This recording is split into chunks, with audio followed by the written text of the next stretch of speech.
Good evening. This meeting of the WSCSU will come to order. This meeting is a hybrid meeting, which means that some or all of the public body is meeting remotely, and some are meeting physically in a previously noticed location where the public may attend to observe, listen, and participate contemporaneously. Please note that while we strive to provide means for those attending remotely to participate in the public comment period, there may be technical difficulties or reasons that otherwise prevent or interrupt remote public participation.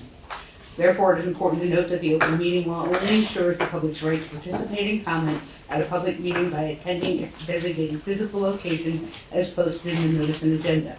If a member of the public or the public body has technical difficulties accessing this meeting remotely, please alert us by email. In the event of a technical difficulty that cannot be resolved, we may continue the meeting if necessary to time and place certain. Please note that all votes taken during this meeting that are not unanimous will be done by roll call in accordance with the law. We got through all of that.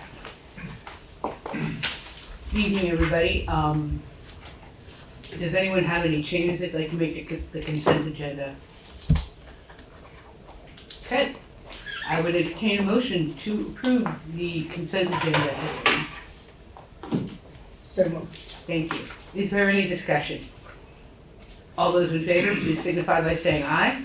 Aye. Any opposed or abstentions? Thank you. The warrants and payrolls are approved. Mark, administrative report. All right, not much of a report tonight. We actually have no new hires or retirements or resignations to announce this evening. And we have been meeting on pretty much a weekly basis, so I hope everybody had a nice Thanksgiving and hopefully some time away from your computer screens. Certainly well deserved. But tonight the focus is on our special education department. So we have the team here, Tate Erickson, our director, Kaylee Richardson, special ed coordinator, elementary, Kevin Drury, coordinator at the secondary level, and Brandy Levesque, coordinator at early childhood. So I will turn the ball over to Tate to do an intro for tonight, and of course Frank will give us an overview of the numbers as well. Yeah, I'm happy to come and meet with you and discuss the hard work we've been doing, collaborating with our building principals and administrators to right-size our budget to meet the challenging needs of students that need something specialized. And we are constantly addressing changes in things like tuition, transportation, contracted providers, but we feel like we've been exceptionally diligent this year.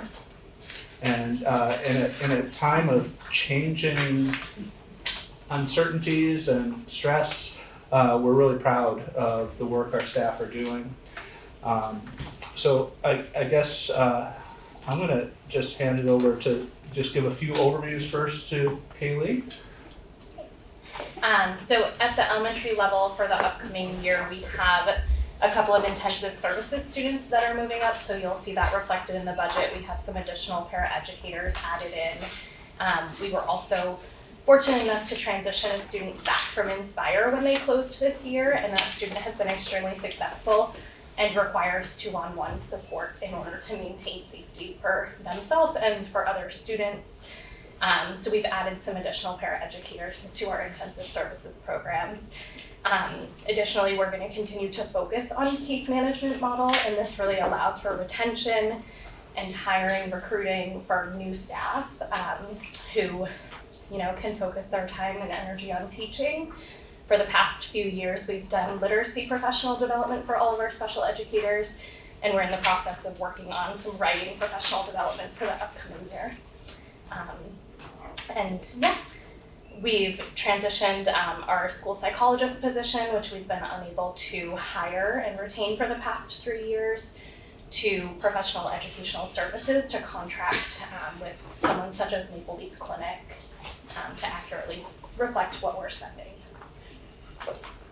Yeah. And at our early childhood level, There are always surprises because children are always being born that I can't account for ahead of time. But we too have mainly adopted a case manager model that has really impacted, I want my team to see kids as much as they feel a student needs that service. That's what an IEP is. So we have also adopted this case manager model that some people do their own case management and their services, and also we have a case manager doing case management for others. Skills, strengths for different people, we want to focus on those and hone in. So that's kind of what we're continuing to do, is to like hone in on the skill set of our practitioners and utilize them to the best of their abilities to continue to meet student needs. So we have adopted that model as well, and it's really been fantastic. It means our paperwork is getting done really well, compliance is working, that's really, really important to me. So we'd like to continue that model. We're focusing this year on adaptive, augmentative and assistive communication. We have a large number of students who are non-speaking, and so we are working with somebody from the UVM Extension to learn, and I team to learn more about AAC, and we're developing our in-house early childhood special ed process. Like what will that look like? What will we follow for our procedures based on this training? So that training is ongoing this year, and then next year, I'm sharing that because next year I've added in some funds for mentoring. So then the person who's training us will contract with her to mentor our speech pathologist to continue this process so that we can do it and act expediently so children have the means to communicate. So that's an area we're focusing on for next year. We have a staff that has grown, so we've reflected that in some areas in our budget that hasn't been changed over several years. We're also looking to include BCBA, Board Certified Behavior Analyst support at the early childhood level. So looking to have someone who is early childhood trained, early childhood specific skill set to support. We just have a growing number of students who need behavioral supports, and so those are some areas in our budget you'll see that we saw as a real need that we wanted to focus on for next year. Brandy, can you just say AAC again? Augmentative and assistive communication. Thank you. And it could mean anything from a picture to a device. So a lot of kids are using devices, and you'll see that we have to purchase those devices and we have to purchase those apps so that not only can the child use it, but we have to trial them with the student too. But there's a lot out there, so we just need the system doesn't come out of all of our pockets, like insurance helps to cover this. So it's learning this process so that we can do this and do it effectively and get kids communicating, So, any other questions? So at our secondary level, we're also making a lot of initiatives and investments, continuing to provide the high quality intensive services that we have been, and adjusting to make sure that we're meeting the needs of our most significant challenged students. But we have other areas such as the hub model that we're continuing to support at our high school level, where there's an academic support teacher paired with a special educator in each of our core subjects. So in our ELA, our science, our social studies, and math. But in addition, we have other things that are happening. We got the CAVE program, which is run by our C Behavioral Services, which is doing an amazing job at preventing outplacement for a pretty significant number of students who have either substantial behavior challenges or truancy, absenteeism, stuff like that. And they are now coming to school regularly and doing what they need to do and staying in the building all day long. And that program has just been really fantastic. You can go up to Winston Prouty and go see the work they're doing. It's amazing. And then in spring semester, we are going to be changing up the way we do our learning support classes to be more targeted intervention based to address student achievement in a more efficient manner. And we'll be kind of shifting personnel around that to make sure that we're appropriately staffing for it. So there's a lot of district-wide initiatives that we're doing, expanding our preschool programming at B.E.T. this year, which is so exciting, refining our STEP behavioral services throughout the district. It's a constant area of refinement. We're meeting with a lot of success in that area. Getting students self-regulated and able to be in their classroom learning with their peers. And then working on reducing our truancy rates. And all of these things will come together to help us improve our graduation rates and really reduce our specialized outplacements, keep kids in our community and connected to our schools. shrink those gaps, Yeah. right? Yeah, and having a pretty much K-12 continuum of addressing literacy and structured literacy and how we're assessing and intervening is a big focus this year. Do we have questions for the special ed team? I think you did a great job actually explaining it to us. Thank you very much. Thank you. You're on, Okay, right? so, yeah, great work, and, I think Kate handed this, document out as well. This is the staffing and enrollment analysis of our special ed department, and it is pre-K through 12. So maybe we'll highlight a couple of these, staffing and student, data points in the budget document as we go through. In total, we have, I think we have that on the back page, yes, about 163 folks on the back page of our 3-page handout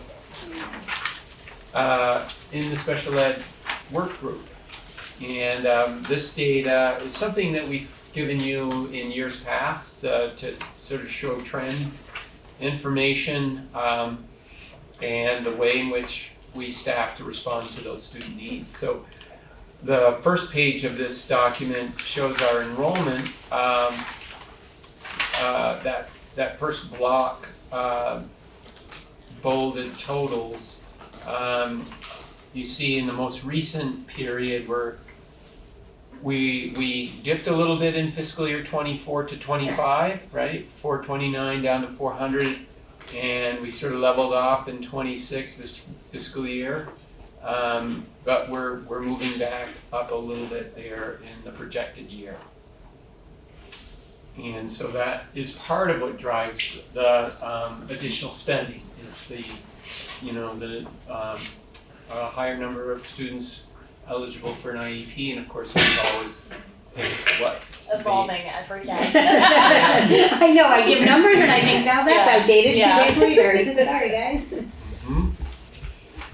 The other data points here in the middle of the page, the first page, are the various enrollments at the school. Those are our instructional teachers at each of our schools. So in total, you see our instructional teachers, and this is school age, proposed at 35.9, down a little bit from the current year. However, overall, we took a glance at the very back page there, where you see in total, we're actually up a little bit in employment on that very back page, going from 158 to 163. And it is a reflection of what you just heard from this group here, of responding to the various student needs at various age levels and levels of disability. So we'll go over the summary document and the financials. That's on the first 3 pages, and then the balance of that detail, which is about a 40-page document, it essentially supports the numbers on the summary. So the summary is organized by school, and then by function, direct instruction for special education, student support services, and then in some instances there's some transportation depending on the location, and some administration. So you see Academy School, pretty level funded in terms of page 1 on the summary document. The high school is up quite a bit, and you heard a little bit about additional intensive needs services, the investment in what Kevin referred to, the we call it the Cave Kitchen, which is it's a way to engage students and avoid outside placements. Dummerston, that reduction is really a reflection of students moving on from the elementary, middle school to bands in the high school. And in Guilford, it's the other way. You see that budget is up quite a bit. There are a few more students in Guilford projected for next year, and that's a reflection of additional services. And then Putney is a relatively stable investment. There you see in total for our special education program. And of course they are pre-K through grade 8. And then Vernon is also quite stable overall in their projected special education services and needs. So the second page, we have a couple more elementary schools here. We've got Oak Grove at the top of the page. There was a little bit of a reference to the Oak Grove program and the way in which we're accommodating some students that were at one time outplaced. Yeah, and a move-in, and now we're servicing those student needs in the local Oak Grove budget there. That is what's driving that significant increase. Green Street also has additional students with IEP needs identified that is requiring some additional support. And then the district-wide program. So that is programs where it's not specific to a certain grade level, or it may be shared among multiple schools. So you see district-wide on page 2, significant investment, $3.6 million, and that one is up substantially. I think we were reviewing the budget just this afternoon and making sure if folks had questions, we could explain, some of these larger increases. And in that program, it's largely the intensive needs elementary program with additional students.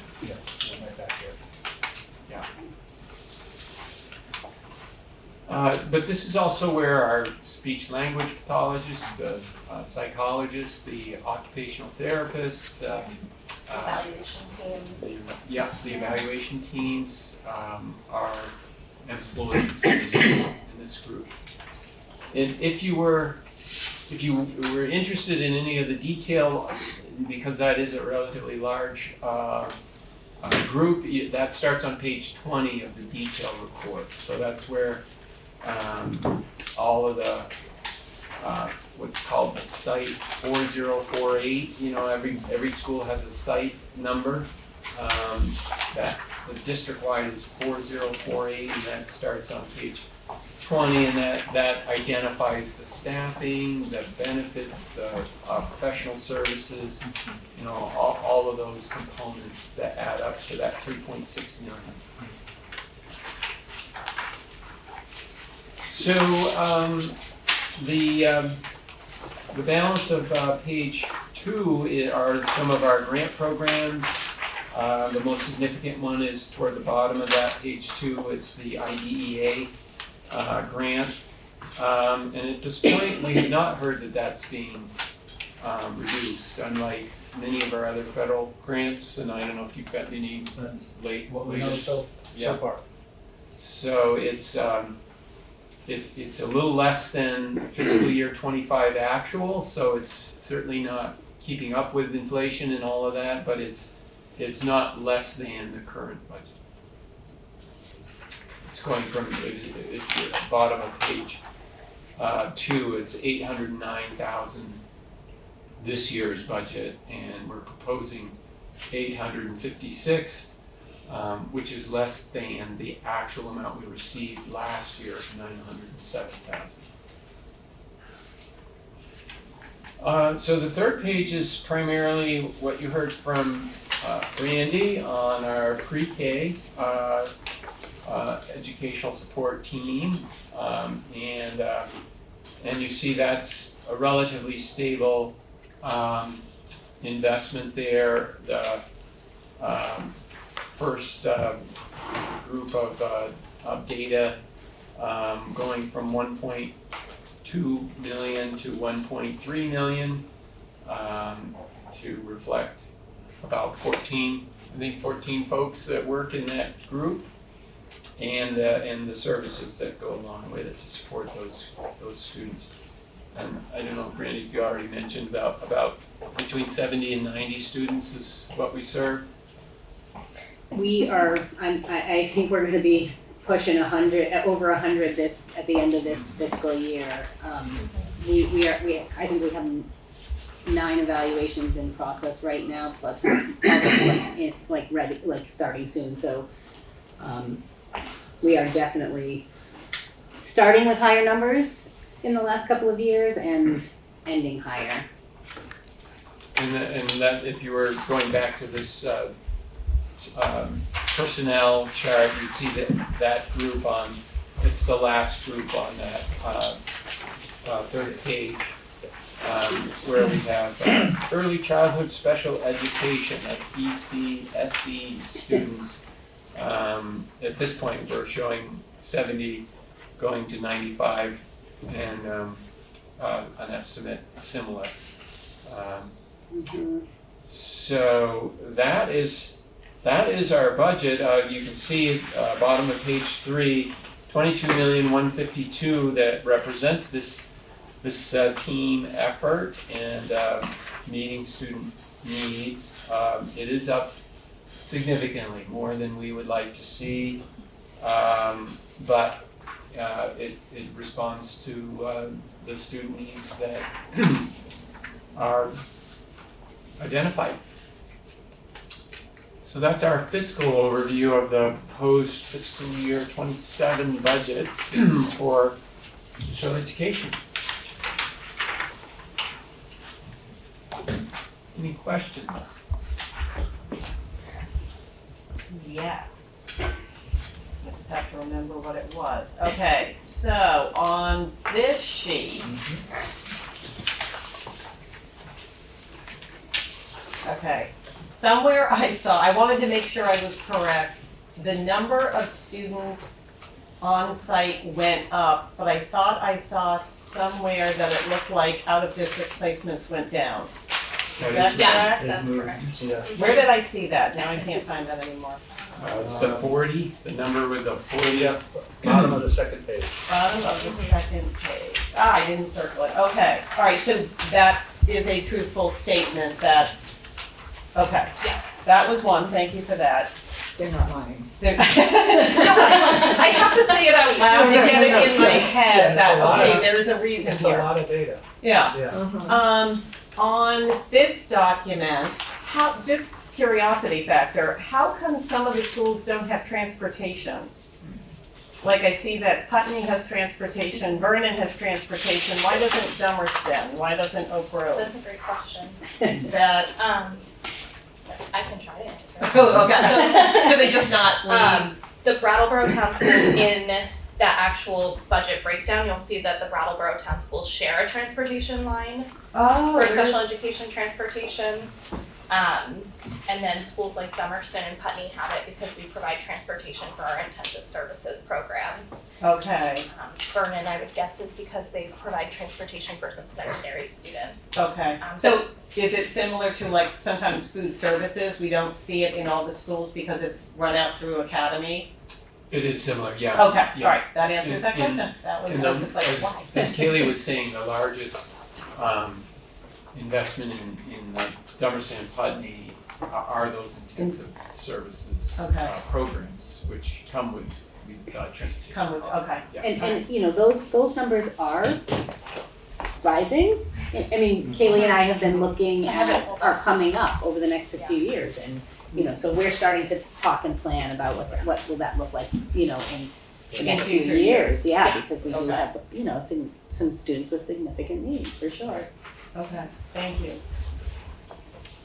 So I'm trying to frame my question, and I'm wondering, is something historically going on, or systemically going on rather, that reflects an increase in special education? In these significantly higher numbers, I can think of, sort of the late 80s with a lot of drug use affecting young children going into kindergarten, or maybe it happened much before, but right. So, okay. I don't know what the answer, I don't wanna be like, oh, it was COVID or anything like that. I see communication as an incredibly high need, and I didn't mention that, but we've worked hard to get a speech team at the early childhood level, actually across the district to get the right people in the right places, but we did make a little bit of shifts.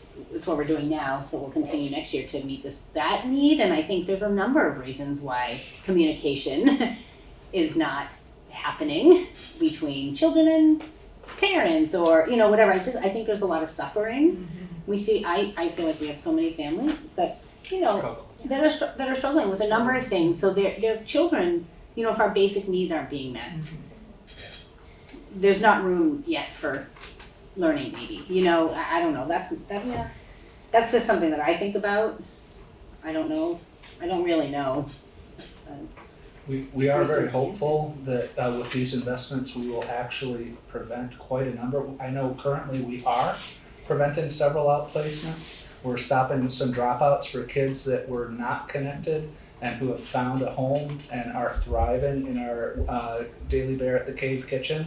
I want to encourage you all, it's open 9 to 3 currently, and they're going to expand into the breakfast hours to offer coffee and bagels or breakfast things, and it's very reasonably priced, very locally sourced, made with love, and I'm hoping that is really going to allow us to bring a few kids back from outplacement. That's a goal that we have, but initially also just to offer kids another option that gives them real world skills that they can take out and get a job readily in our community. Many of our restaurants are looking for high quality staff. So there is an investment in here. There also is a lot of reallocation of staffing and to meet needs across the district. And it's been very diligent work with this team and meeting with our principals to really understand where we're at as best we can for 7 months from now to the year after, and have an efficient model, but also have capacity, because we never know who's going to move in next week.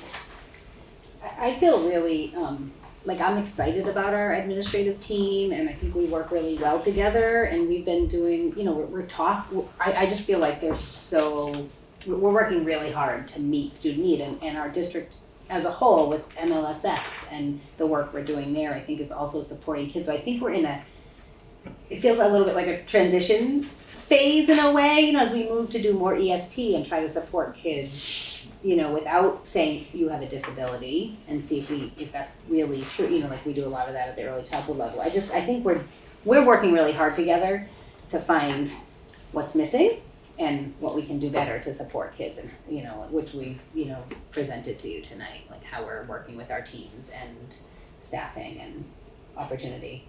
I also think there's a mental health crisis epidemic level among teenagers, and that's what drives a lot of the increase at the secondary level. We're not identifying kids with learning disabilities that they've already been done at the elementary and preschool levels. We're getting the kids who are developing crippling anxiety, depression, and are getting on their, if we're putting somebody on their first IEP, that's usually what it's for at the secondary level.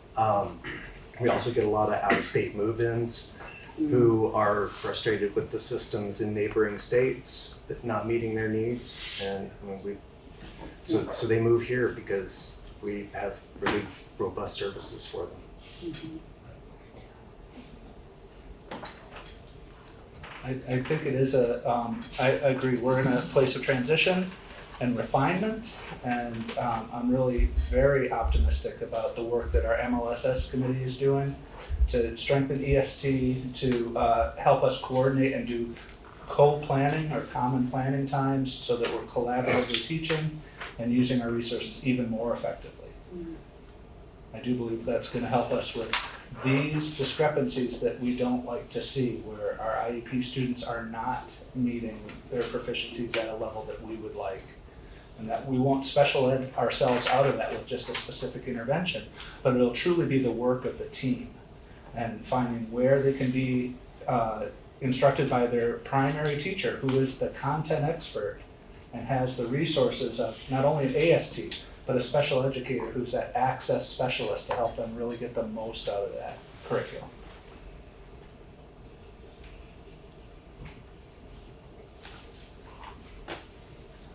Anybody else? You can look a little longer, you can look a little longer. No, and I just wanted to call out, I mean, I understand the reasoning behind everything. I just, listening to some of the community members, that 2 million increase is going to be a very hard sell for a lot of people. Just stating the fact that we've heard from people. Yeah. Not disagreeing with your numbers. No, hear you, yeah. But Yeah. and I think it's great that kids are coming back from Aspire, things like that. My concern is we've brought staff on to support them. Yeah. What if they go back to? What if they leave? Yeah. And Right. that's just a concern on mine. Yeah. Because we know we don't want them to leave, but Right. sometimes there's nothing we can. There's a Yeah. placement sometimes. Yeah. Yeah, I mean, all of the, Frank could speak to this way better than I could, but there's an increase in, health insurance costs and an increase, everybody's on a contract, so all of that, so I'm just curious myself, like what percentage of the 10%, could really be pinpointed for that. I mean, that would help me understand it, from that level, but everybody is aware of, community, the cost. And that is the pressure that we felt as well while we're going through this process. I'm sure. Yeah, just really trying to, make sure we're meeting student needs, that's Yeah. what we're obligated to do. And Do it in a fiscally responsible way, and get the most, bang for our buck, and we really did. Yeah. We really think a lot about that, we were really diligent in that manner, for sure. We understand, we're all taxpayers too, Yeah, maybe I would also add, our next meeting, we'll talk about allocation methods. We can talk about the theory this meeting, it's I would expect it to be the same as the methodology that we've used in the past, because the whole funding law has not changed. But to your point, Kim, yes, I know we're very sensitive to that issue, and I do expect to have the projected reimbursement for the spending. Special ed still has substantial offsetting revenues. See how, they're contemplating changing that in fiscal year 28, but 27 is still predicated on a very generous reimbursement for our what they call extraordinary costs on students. So we'll get through that analysis in the next meeting. If we don't have the AOE data, we're gonna use our own data and move forward, because as we always do. But I'll be able to articulate the net effect, and I'm optimistic that this last year of extraordinary aid will mitigate that a lot.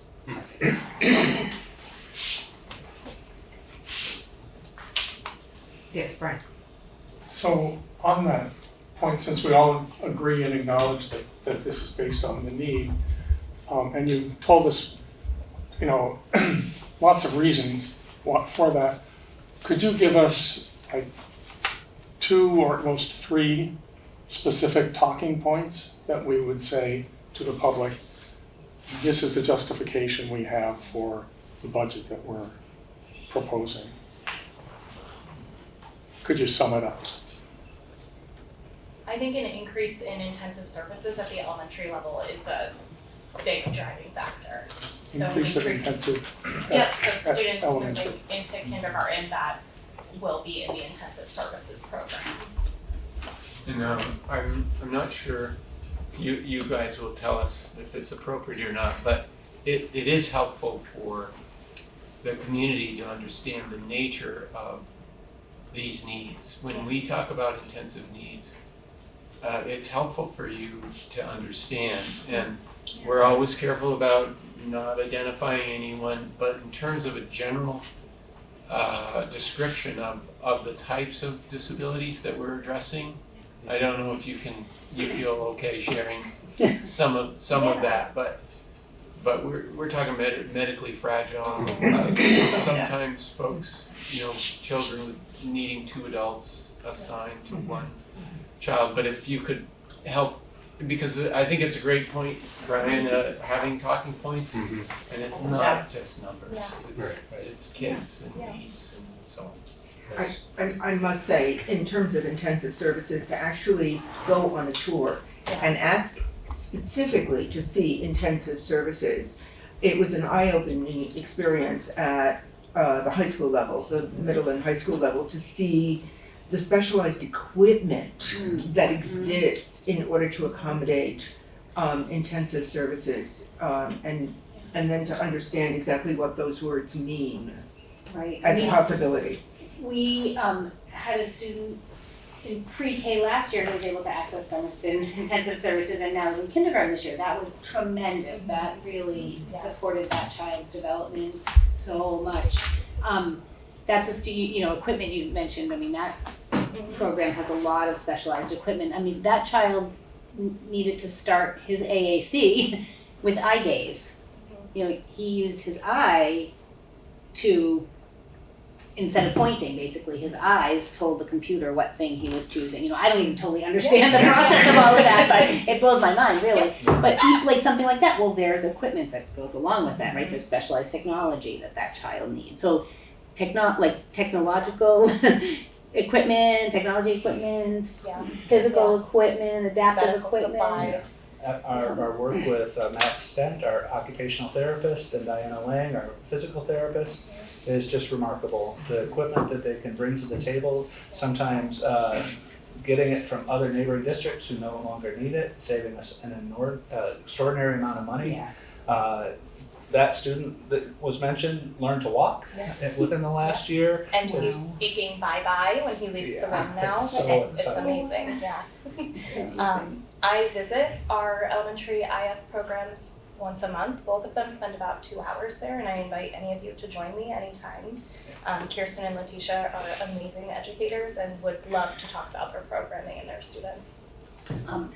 Autism spectrum disorder is an area, we have a program that supports students with autism and other significant disabilities. Like not every child, they say if you meet one child with autism, you met one child or one person with autism. Like there's characteristics obviously, but they might be successful in a general education environment, and they might be non-speaking, and they might need the assistance of even two. I don't know what that particular child's needs are, but there are students who need someone pretty much all day long to help them engage. What I love about the intensive services is that they get to participate in their general education classrooms. They are in the intensive services program, but they're also a kindergartner, a second grader, a fifth grader, and go into those classrooms to participate with their peers, with those peers, because the kids in their class are also peers. I believe that very strongly also. We say they should be with their peers. Well, those kids are their peers also. And so they get that time, and then they get time in their classrooms, and it's quite a Obviously, dance. we're really motivated and excited about the hard work that our intensive services people provide. But coming back to your question, Brian, we could go all day on the amazing work that our IS teachers are doing, and we also have a number at our middle and high school that do amazing work for our students.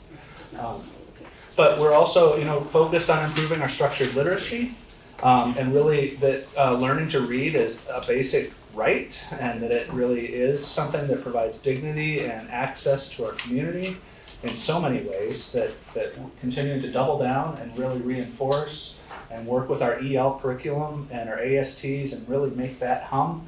We're hoping to really achieve stronger proficiencies for all our students, as well as just some of the alternative programming that we're doing to support students that have needs, self-regulation needs or behavioral needs or other needs that are happening for them, where coming to school in the secondary level is really challenging.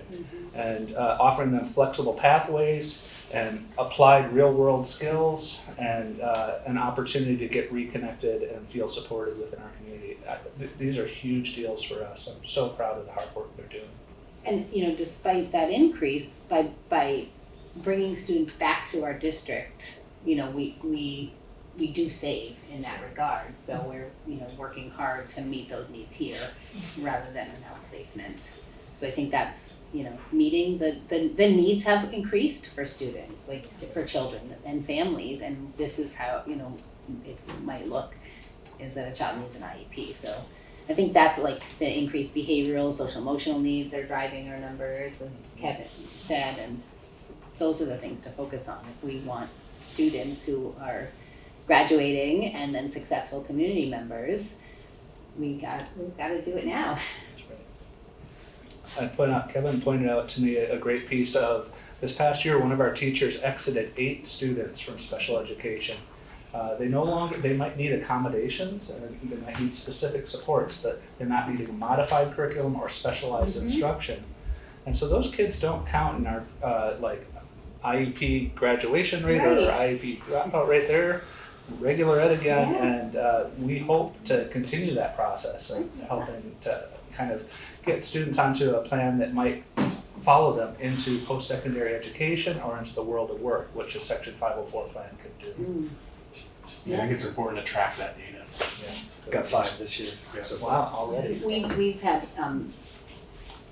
kids who no longer needed an IEP. Parents chose to like just revoke. It's clean. We've done testing on some, whatever. It's a process, but like we're supporting kids to move off of IEPs when they need that. Early intervention is crucial, as lots of research shows, and we're being really mindful not to say children have disabilities who don't have disabilities, who are not sure yet, and so to try to to provide supports at that level too. So our teams are also supporting students at that level, but in that way too, on EST plans and things. So we're kind of trying to maximize what we do with our teams. Kim, you have a question.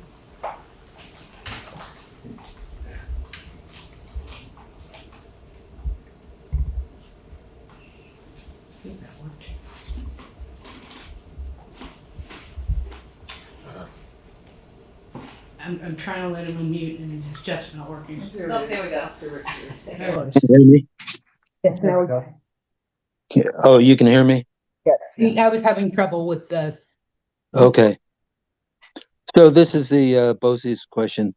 I watched the presentation that you had from Jill Graham, I think her name was, and there's a lot of enthusiasm over it. And Tata, I spoke to you, and there's a lot of promise with the BOCES model for placement, for professional development, certainly for staffing, sharing staffing across districts. So can you tell, and other districts in Vermont and 38 other states are showing significant savings. 66% is one estimate for Vermont. So can you tell me where this district the SU is going with the BOCES model that you signed on to not long ago? Yeah, I'm happy to report that tonight Windham Southwest is voting on their Articles of Agreement as the final district out of 8 to approve the articles, and then they'll be sent to the state for final approval, and then will become a BOCES, which is really exciting. Unfortunately, we had a pilot of our OWLS program at Oak Grove that was not successful or sustainable at this point. We had students that exceeded our capacity to support them in a public school setting for a variety of reasons. It was a very challenging time. Students have returned to their sending district. been assimilated into our schools or found an appropriate outplacement. So they're continuing to access their education. I was meeting earlier today with our BOCES director, Jill Graham, and a few other neighboring districts to talk about some potential future programming, and as well to look at some group buying power to potentially get some things like paraeducator training that's high quality and relevant for our paraeducators to learn the skills they need to thrive. Which we're currently doing in-house, and I believe we do a really great job with that, but this is another option to look at where we might have economy of scale amongst 8 districts to get a real cost savings for some access to things like that. So I do think it has potential, Tim. Thank you, Tate. Any other comments about BOCES? Well, I would want to kind of caution us around, it's been how many years? 3 years? Yeah. 3 years, and we haven't seen an impact here in Windham Southeast. And part of it is because of the Vermont governance model, where we don't have a lot of continuity. Supervisory unions allow for very much what a BOCES does as well, customization, region by region, which is not really scalable across the state. And we're such a small state. One reason why it's been 3 years and we really haven't seen any sort of a contribution from the BOCES that was formed is that things like what we've been talking about this evening, we can't find psychologists, so we have to contract for that service. The BOCES folks have been trying to find the psychologists for us as well, and they can't find them either. It's the same for several highly skilled positions that, for whatever reason, Vermont is not the destination for that career path. So BOCES it has potential, but it's definitely a niche. It's not a comprehensive governance structure that will lead Vermont out of the highest spending status in the nation per student. We do hope that there's some success, but 3 years is a long time for not having delivered a actual program or a viable resource that we can plug in. Yeah, that's a good point. I think what we've established is a BOCES and a board of directors, and Tate serves as our representative. But we're still very much in the theoretical world of how this unit can be effective and serve our district. The hope is assistance in hiring hard-to-hire positions. We haven't seen the fruits of that labor yet, hopefully is the key word there. And another area that I think is promising is around professional development opportunities. But that's essentially where we are right now, very much in a theoretical realm. Thank you for those responses, but now that you've tried it, you've invested in it, would it make sense to ask Jill Graham to come back and address the issues that you've just brought up? I think it's something, Tim, that we're actually really actively working on with the BOCES board. We're meeting 4 times a year with all the special ed directors that are a part of the BOCES to assess needs and look for those opportunities where we can find commonality, because it is true, every district has very different needs. They'll have natural assets that another district doesn't have, or they'll have needs that another district doesn't have in their students or staffing. We've had a few staff that we've been able to recruit. We're able to contract with them for certain things. Neighboring districts have gotten contracted BCBAs or SLPs. They have not been able to produce a school psychologist for us, but that is posted. It is a piece where we're looking to continue to develop. It has great promise. It's not going to be the be-all, end-all. It certainly shouldn't get in our way of our program reform. But the professional development that they're offering is very high quality, and hopefully we can move it. And they're not just a special ed program. This is meant to be full school system, group purchasing power, staffing, maybe transportation. That seems to be low-hanging fruit. But it's been a little bit challenging to have a program that we started not be successful after a few months and needing to reconfigure and readjust. Thank you, Tate. Anne, I have one more question. May I ask it? You may. So this is on a different topic. During the bus Can we strike, stay on BOCES for a second? So I can just ask Sure. one question? Yes, please. Okay. Am I correct in understanding that BOCES only exists in southern Vermont at this point? We will be the first. We are the first. We will Got be it. the That's what I wanted to confirm. Okay, thank you. Thank you. Okay. okay, so the question that gets to transportation. During the bus strike, we heard that one student, at least one student, fell through the cracks and was sitting on a bus for 3 hours a day. Oh, that was unfortunate that happened. Are we ensuring that students don't have unreasonable, outplaced students don't have unreasonable transportation time? Yes, we are. It's continued to be an area of advocating for them to do a high quality job that we expect and that they've contracted with us to do. But we're needing to utilize all our other transportation companies as well as our busing company to get students to where they need to be. What's the maximum time that a child spends on the bus now? I don't have that specifically. I could get back to you. But I have not heard that there are any significant, egregious amounts of time on a bus at this point. Thank you. Liz, you have your hand up? Or you had it up? There you go. Yeah. Can you hear me? Yeah. Okay. Two different things. Going back to how to sell it to the public, and Brian's question and Kim's concern. It might be helpful to have some hard figures on kids who have been brought back from out-of-state placements and are now in our system, and we must be saving a lot of money with that. And I think that's important for the public to know, that we are now accommodating those students rather than sending them off to live somewhere else and get their education somewhere else. I think that's really pertinent when you talk with the public. And Can I just bounce off of that before you go on to the next? Yeah.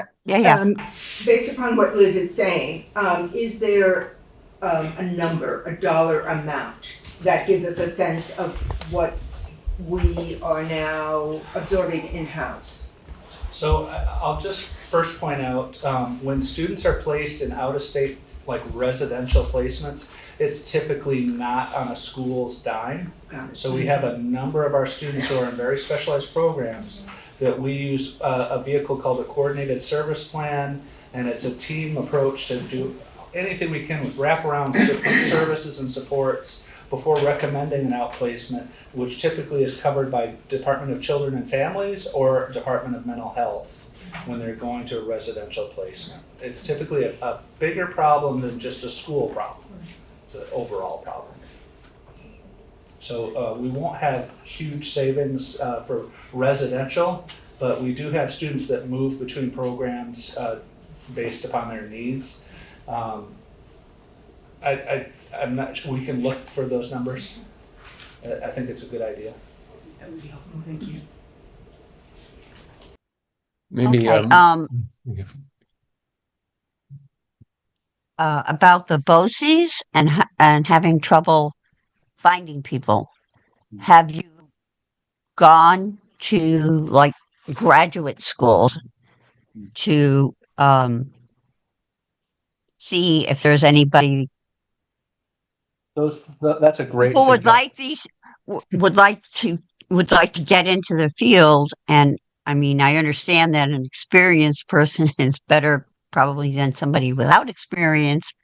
But then again, if you can't find anybody, it seems like that would be a logical step. And I agree with you, and newly trained staff who are full of energy and enthusiasm about the field they're getting into. Yes, while they need a lot of mentorship and training to do the highest level of that job, really have a lot to offer. We have several new staff within our district currently that we're supporting. Mike Kelleher, our HR director, and I and several of us have gone to different recruiting fairs in that similar vein of thought. It is really a proactive way. Yeah. Yeah, recruiting fairs are one thing, but it's another thing to contact students directly. Like if UVM has a program for Right. the psychologist, to actually go there or contact there and say, we are looking for this. Right. We will provide you mentorship. Job fairs are one thing, but going directly to a school is something entirely different. It's like, oh wow, these people really are interested in me. I could have a job right out of school. It's a great point. Yeah. What we are seeing often is that if a student goes into their student teaching, they'll get snapped up by the district that they student teach in. So we're actively looking. We have a current intern this year from Keene State College, as well as a social worker from Smith College that we're very proud of the work they're doing. And I agree with you, Liz. That's a really good thought. We have done some of that, but it is challenging. But Mike Kelleher has done a great job of helping outreach to those types of opportunities. In addition to our Grow Your Own program, which has really been productive. Yes, one of my That was just a thought I had. Because and you have the UMass at Amherst. They have programs, and I've actually taken some graduate programs there. But for kids in college to have a direct offer before they graduate, from their graduate program, that's a really powerful thing to offer students, because they know they're going to have to find a job, and sometimes they're hard to come by, and a personal approach can get you much further than just a group approach. Yeah, totally agree. Great point. Thank you, Liz. I see Brandy over there scribbling down notes, so I know you got them. And at the same time, someone fresh out of school is not necessarily experienced. And so there is that balance that has to exist, and therefore mentorship, but mentorship is still it takes many years to build experience, and when you talk about hard to hire personnel, you're talking about the need for highly skilled individuals with job experience. Right. So that's a hard one, especially in a part of where there's limited housing. There's all of that, and how do you attract someone in? So I know Michael Kelleher is really doing an excellent job. We actually lost a high quality clinician that would have been amazing because they could not find housing that would work for them this past summer. It was very difficult. Well, it's interesting. Just earlier this morning, Michael actually sent an email to the leadership team of a housing development here in Brattleboro that has openings. So to be thinking of that as we're trying to attract talent and support people with moving to our community. Nice. Everyone said, I forwarded it to my team. We have families on our team that are, not housed. And they're like, is this a phishing scam? Because we're getting trained in this stuff every month. And I was like, I don't know, it came from Mike Kelleher. I think it's That's good to me. And Go ahead. I just also wanted to add a little background on Kim and Brian's question. So on the $2 million increase, a couple other talking points. Of that $2 million, about $700,000 is benefits. Most of that is health insurance. Is what? About $700,000 is increased cost in benefits. Benefits. Yeah, which the majority is health insurance. And then, so that's $700,000 out of $2 million. About $500,000 is the salary increases for the staff. And you know, that never used to be the case where the benefit increases are higher than the salary increases, but because benefits are now moving toward 50-60% of salary, that's the dynamic. It's just incredible. But so you know, that's over half of the increase, and then the balance of that, another 700,000 or so to get to 2 million. That is a collection of a number of things, of which you've heard this group refer to. One particularly large component is contracted services. A much higher cost of contracted services for what we've been talking about, the evaluations, the SLP, the psychologists, yeah, and so on.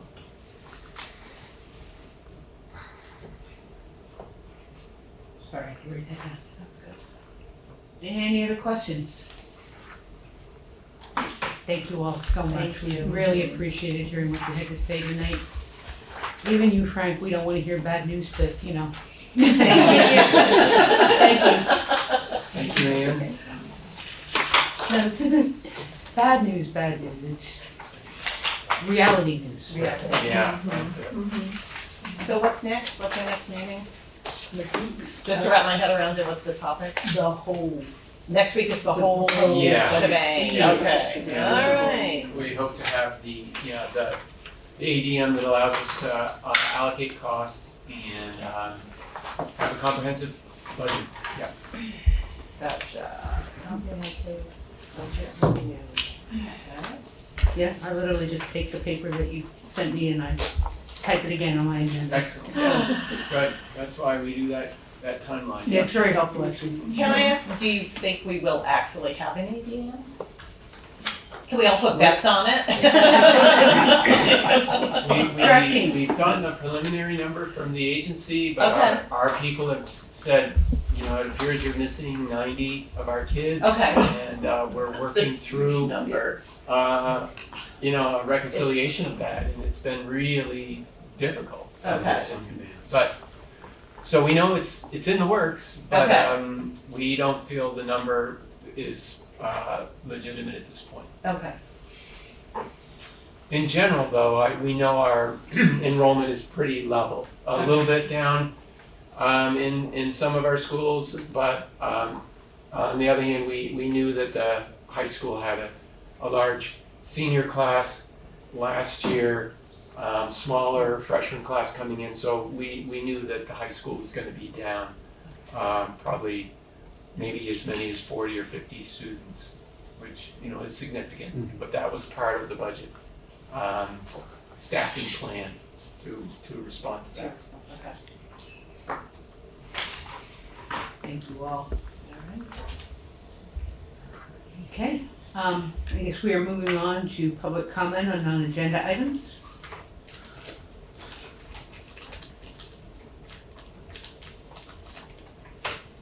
Oh, that's not popular this evening.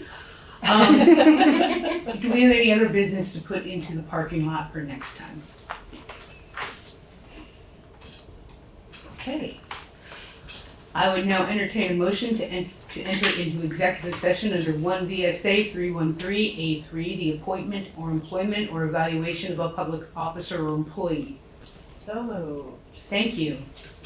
Is there any discussion? All those in favor, please signify by saying aye. Aye. Any opposed or abstentions? Thank you very much. Peter, no action will be taken, so